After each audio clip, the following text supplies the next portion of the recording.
নমস্কার বন্ধুরা, আশা করি আপনারা সবাই ভালো আছেন। আমি রুমার রেসিপি এন্ড ব্লগসে আপনাদের অনেক অনেক স্বাগত। আবার আমি চলে এসেছি একটা নতুন ভিডিও নিয়ে। আজকে আমি রান্না করব ডিম বিরিয়ানি। ডিম বিরিয়ানি এখনও রান্না করা হয়নি। চিকেন বিরিয়ানি, মটন বিরিয়ানি অনেক কিছু রান্না করেছি। আজকে আমি ডিম বিরিয়ানি বানাবো, ভিডিওটা শেষ পর্যন্ত দেখবেন। বিরিয়ানি করার জন্য আমি নিয়ে নিয়েছি এখানে বিরিয়ানির চাল। এটা বাসমতি রাইস নিয়েছি, এই দেখুন, যেটা দিয়ে আমরা বিরিয়ানি রান্না করি সেই চালই নিয়েছি। এখানে 500 গ্রাম চাল আছে। চালটা আমি ভালো করে ধুয়ে ভিজিয়ে দেবো। চালটা আমি একটা পাত্রে ঢেলে নেব। আমি চালটা ভালো করে পরিষ্কার করে ধুয়ে নিয়েছি। এটা এবার আমি ভিজিয়ে রাখবো। ভিজিয়ে সাইড করে রেখে দিচ্ছি। আমি নিয়ে নিয়েছি ডিম আর আলু। আমি আগেই আলুটা কেটে নিয়েছি। আর এখানে 8টা ডিম নিয়েছি। আলু আর ডিম একসাথে আমি সিদ্ধ করে নেবো। তার জন্য আমি উনুনটা ধরিয়ে ওই সিদ্ধ বসিয়ে দেবো। জলটা গরম হয়ে গেছে, দিয়ে দেবো এবার এতে ডিম।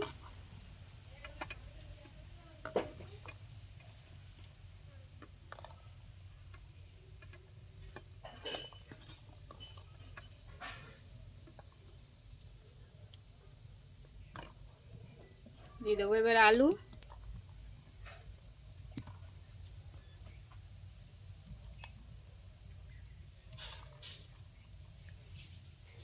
এবার নুন দিয়ে দেবো অল্প করে। নুনটা দিলে ভালো ডিমের খোসা ছাড়ানো যাবে আর ভালো সিদ্ধ হয়ে যাবে। এবার আমি ঢেকে দেবো। আমি খুলে দেখে নেবো। প্রায় 15 মিনিট পরে ফিরে এসেছি। আমার ডিম আলু ভালো সিদ্ধ হয়ে গেছে। এবার নামিয়ে নেবো। এই যে আলু ভালো সিদ্ধ হয়ে গেছে, এবার নামিয়ে নিচ্ছি। আমি ডিমটা ঠান্ডা হওয়ার জন্য রেখেছি। তার সময় ভাতের জন্য হাঁড়ি বসিয়ে দেবো, দিয়ে ভাতটা বসিয়ে দেবো। আমি দিয়ে দিচ্ছি হাঁড়িতে। আমি জলের মধ্যে কিছু মশলা দিয়ে দেবো। 4টে তেজপাতা, গোলমরিচ, আর দিয়ে দেবো গোটা গরম মশলা, আর নুন দিয়ে দেবো। নুন একটু বেশি করেই দেবো যাতে চালটা একটু নোনতা নোনতা টাইপের হয়। দিয়ে দেবো অল্প করে সাদা তেল। এবার আমি ঢেকে দেবো জলটা গরম হওয়া পর্যন্ত। জলটা এবার গরম হয়ে গেছে। ভিজিয়ে রাখা চালটা এবার আমি দিয়ে দেবো।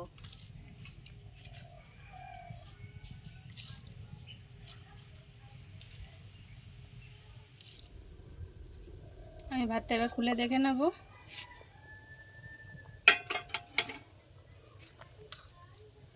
আমার ভাতটা প্রায় হয়ে গেছে, এই দেখুন 80% হয়ে গেছে। এবার আমি নামিয়ে দেব। আমি এবার ডিম কষানোর জন্য কড়া বসিয়ে দিয়েছি। এবার কড়াতে আমি ডিমগুলো আগে ভেজে নেব। আমি দিয়ে দিচ্ছি এবার সাদা তেল। আমি দিয়ে দেবো এতে হলুদ অল্প করে,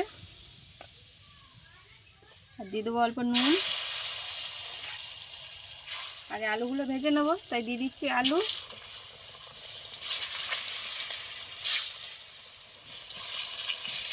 আর আলুগুলো লাল লাল করে ভাজা হয়ে গেছে। এবার আমি তুলে নেব।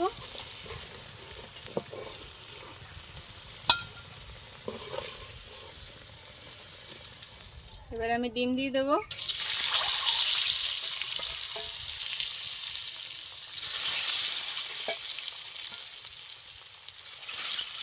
আমার ডিমগুলো একটা ভালো কালার এসছে, ভাজা হয়ে গেছে। এবার আমি ডিমগুলো তুলে নেব।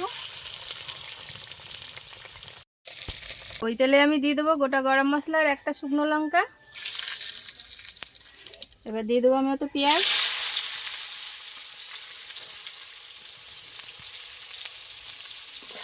পেঁয়াজটা আমি একটু ভালো করে লাল লাল করে ভেজে নেব।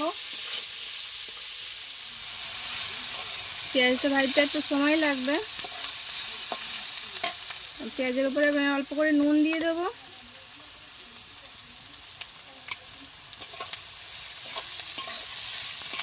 ভালো করে লাল লাল করে ভেজে নেব পেঁয়াজটা। পেঁয়াজটা আমার লাল লাল করে ভাজা হয়ে গেছে। এবার আমি দিয়ে দেবো আদা রসুন আর লঙ্কা পেস্ট। আমি এতে কাঁচা লঙ্কা 4টে বেটে নিয়েছি। এবারে এটা ভালো করে আরেকবার কষিয়ে নেব।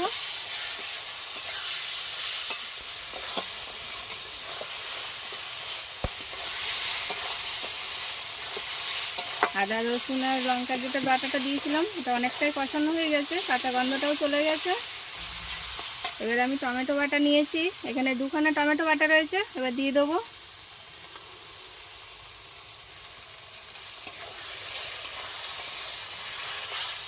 আর দিয়ে দেবো আমি লঙ্কা বাটা ঝালের জন্য।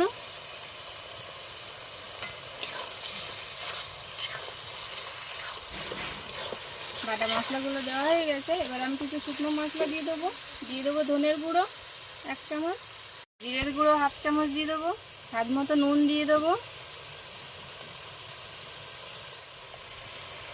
আর পরিমাণ মতন হলুদ দিয়ে দেবো। ভালো করে সব মশলাগুলো আবার ভালো করে কষিয়ে নেব। এবার দিয়ে দেবো আমি টক দই,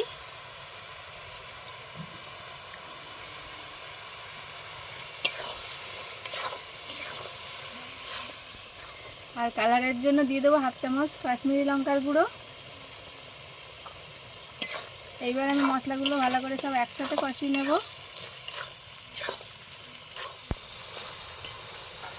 মশলাটা ভালো করে কষানো হয়ে গেছে, দেখুন পুরো তেল ছেড়ে দিয়েছে। এবার আমি দিয়ে দেবো 1 চা চামচ বিরিয়ানি মশলা,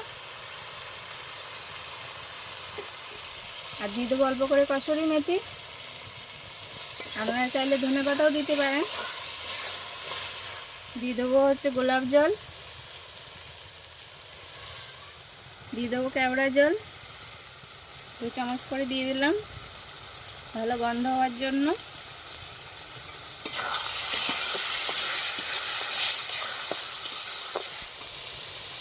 এবার ভেজে রাখা ডিম আর আলু দিয়ে দেবো।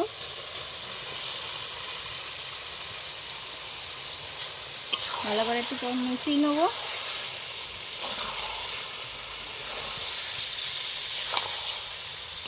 এবার গ্রেভিটা ভালো করে ফুটানোর জন্য অল্প করে জল দিয়ে দেবো।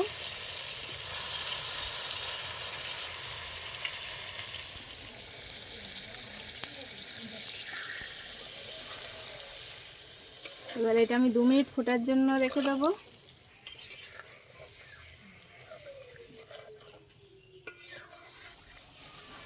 জলটা শুকিয়ে গেছে আর ডিমের কষাটা দেখুন কি সুন্দর কালার এসছে, একদম তেল ছেড়ে দিয়েছে। এবার আমি এটা লেয়ারের জন্য পুরো রেডি হয়ে গেছে। এবার আমি ভাতের উপরে এটা লেয়ার দিয়ে দেবো। আমি লেয়ার দেওয়ার জন্য একটা এরকম পাত্র নিয়ে নিয়েছি, তার মধ্যে এই গ্রেভির ওপরেতে একটু রস দিয়ে দেবো।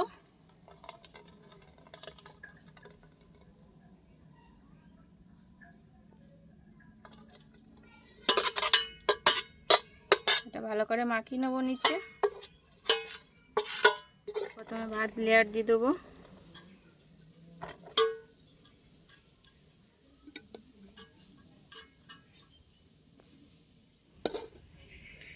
এবার লেয়ার আমি ডিম দিয়ে দিচ্ছি, এইভাবে দিয়ে দেবো।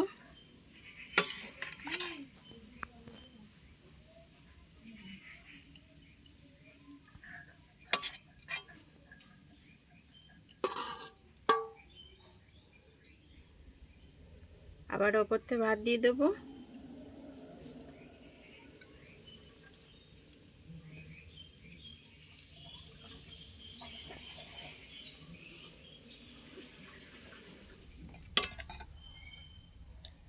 আরেকবার লেয়ার দিয়ে দিচ্ছি, এইভাবে গ্রেভিটা দিয়ে দেবো।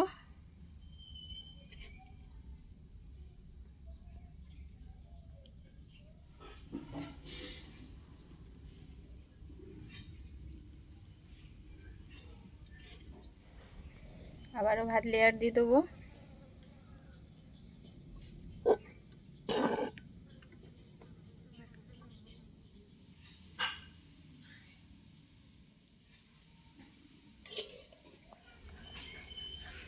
আমি ওপরেতে 2 চামচ ঘি দিয়ে দেবো,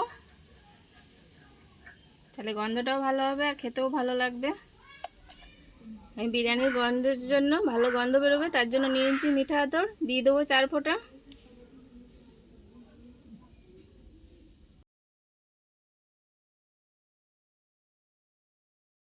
আমি এটা দিয়ে ভালো করে ঢেকে দমে দিয়ে দেবো।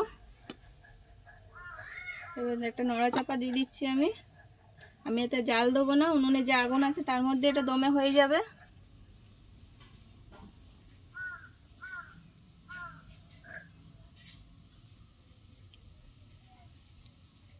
আমি একদম ধিমে আঁচে রেখে দিয়েছিলাম, 15 মিনিট পরে আমি ফিরে এসেছি। এবার আমি দেখিয়ে দেবো কেমন হয়েছে।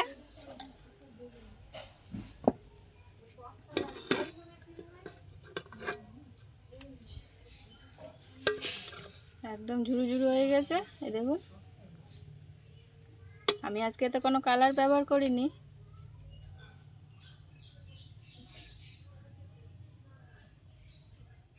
দেখাই যাচ্ছে কতটা ঝুরু হয়েছে। এই দেখুন,